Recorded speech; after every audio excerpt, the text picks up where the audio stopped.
Yes. Reason as a supreme value, as opposed is a bad word, but to be distinguished from rationality as a supreme virtue. To me, it's much more understandable to use rationality as using reason, as action of using reason all the time, the really guiding virtue. In what sense does Ayn Rand here makes this distinction? Why? In what sense is reason different from rationality? I view reason as if it's a value, then for me it's some capacity. But how can capacity be moral value? It's just capacity. I need to use that capacity, and that's rationality. So that's where I'm coming from.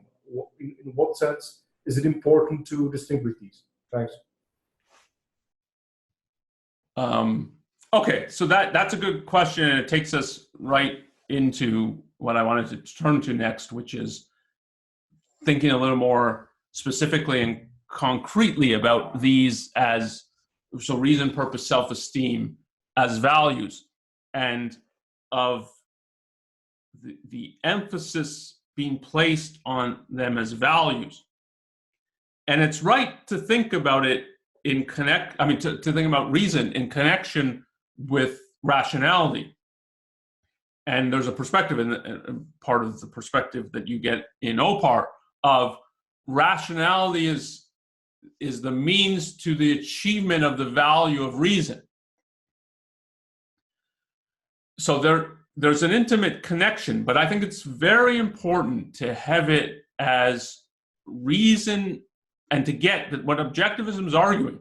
You have to think, obviously, if you think it's right or not, but in trying to understand just what is the objectivist ethics, that it's arguing that reason is a value, and you put it as it's a capacity.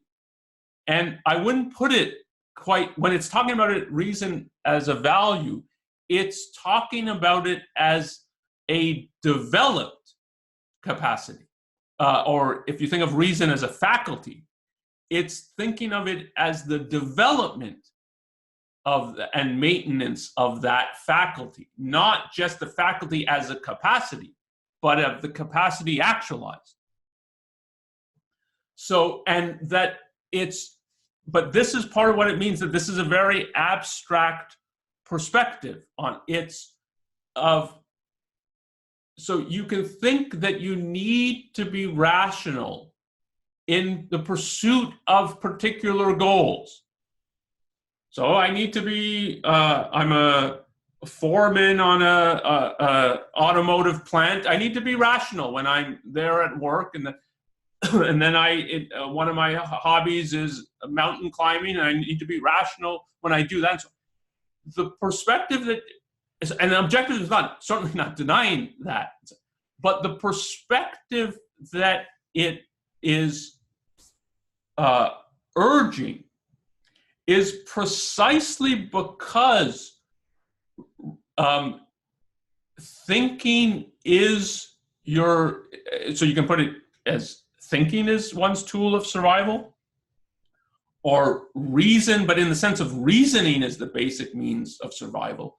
You have to take seriously, and as of utmost importance in life, the development and maintenance of your rational faculty. So if you want a kind of metaphor, if you're one of the pioneering Americans on the frontier in the 19th century, and so you're often facing nature alone. And if you view it as you have a gun that you use for hunting and for defense against animals and maybe against Indians, and you view I'm finished without this. I have to keep this gun in perfect working order. and I have to maintain it, and I have to make, and there is, I mean, when you watch soldiers, I mean, they maintain their guns because it's so crucial to the everything that they're doing, or they're maintaining their weapons.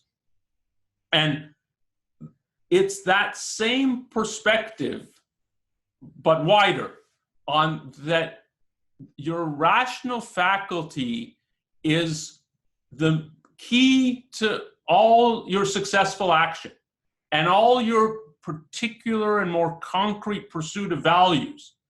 You need it. So keep it in tip-top shape.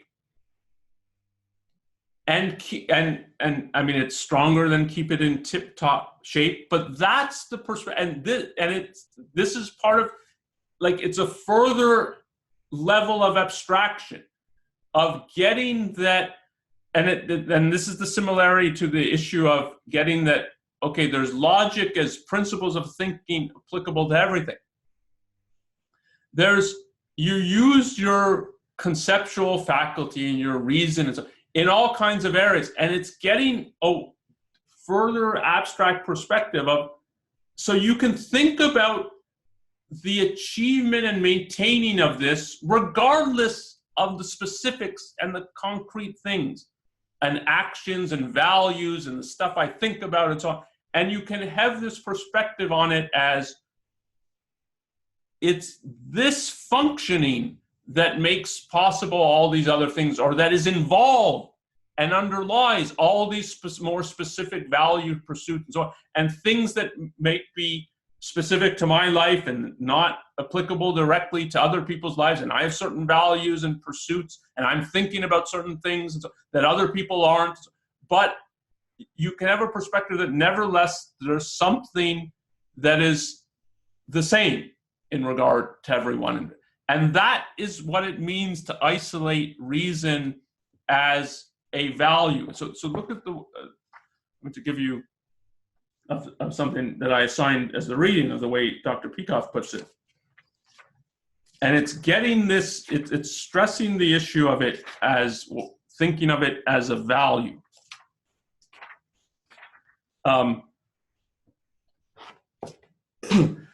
This is 220, 221.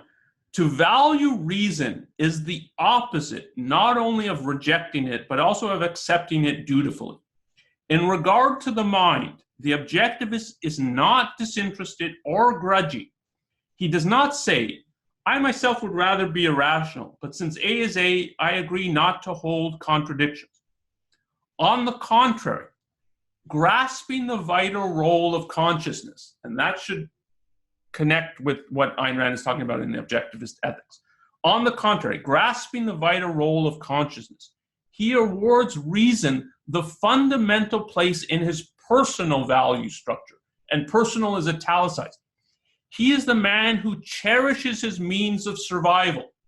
And that's the metaphor I gave of a soldier or a frontiersman cherishing his gun and polishing it and keeping it in tip-top shape.